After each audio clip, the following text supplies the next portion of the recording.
Hello everyone, welcome back into this channel, and today I would like to show you the tutorial how to create timesheet on a Google spreadsheet by iOS or iPhone.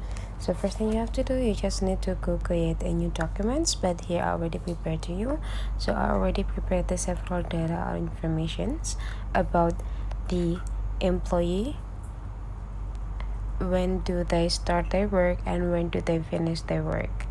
So this gonna be like connected into the system on the company that they use for creating a logged in and logged out on their work hours.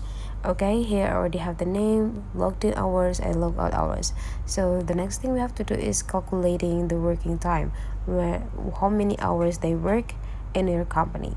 So how to do that, you just need to go click the cells here, and after that go click this pencils button and use a formula by go click this equal, and after that we need to know about the logged out minus the logged in, and after that you just need to go click done.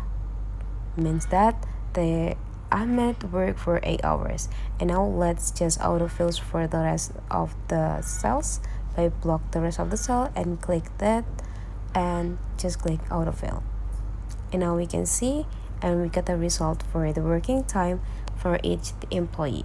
So it means that Ahmed working for 8 hours, Lucas working for 8.5 hours, Bill's working for 9 and almost 10 hours, for Ferta working 8 or almost 9 hours, and so on and so on. So that's the way how to create timesheet in a Google spreadsheet. If you find that this tutorial today is useful for you, don't forget to subscribe into this channel.